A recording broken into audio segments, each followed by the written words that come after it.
1. Killed millions. 2. The Roundup scandal. 3. Monsanto's dark secret. 4. Glyphosate's deadly truth. 5. Corporate greed exposed. Shock. Text. Toxic spray. Visual. A person in a hazmat suit spraying chemicals in a field. B. Outrage. Text. Cover up. Visual. A person shredding documents in a corporate office. C. Curiosity. Text. Hidden dangers. Visual. A close-up of a weed killer bottle with a warning label. By the end of this video you will understand why Monsanto is still operating today, despite knowingly selling a carcinogenic product that has been linked to the deaths of millions of people, and has been hiding the truth for decades, all while making billions of dollars in profits. Roundup weed killer, made by Monsanto, has been a widely used herbicide for decades, containing the chemical glyphosate, which has been linked to cancer. But what the public didn't know was that Monsanto had been aware of the potential carcinogenic effects of glyphosate as early as 1981, therefore, the company had a responsibility to warn consumers about the risks, but they chose not to.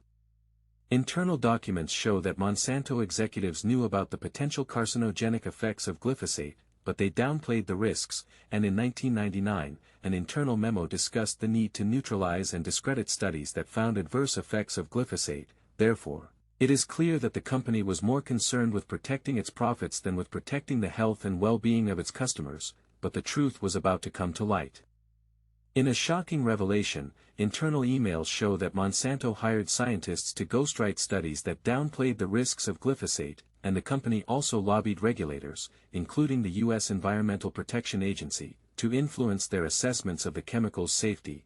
But the most damning evidence is a 2002 email from a Monsanto scientist that noted glyphosate was definitely genotoxic, meaning it could damage DNA. Therefore, it is clear that Monsanto knew about the dangers of glyphosate, but chose to cover it up.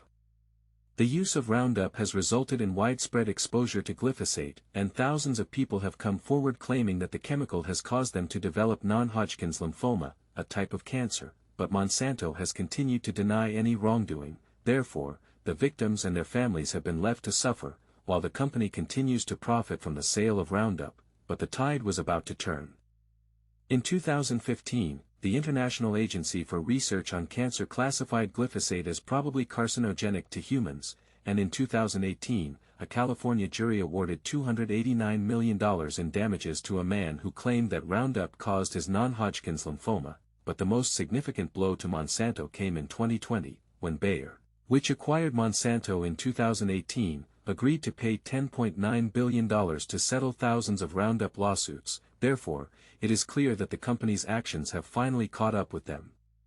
But the question remains, how could they have gotten away with it for so long? Despite the settlements, Monsanto and Bayer have continued to profit from the sale of Roundup, and the company has still not taken full responsibility for its actions. But the truth is finally out, and the public is now aware of the dangers of glyphosate. Therefore, it is up to us to demand justice and to hold corporations like Monsanto accountable for their actions. But the most shocking fact remains. Monsanto knew about the potential carcinogenic effects of glyphosate for 33 years before the IARC classification, and they chose to do nothing.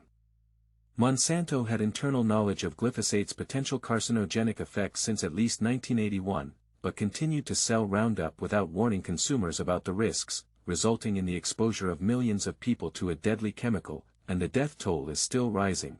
33 years of knowledge, 33 years of cover-ups, 33 years of profits over people, the true cost of corporate greed.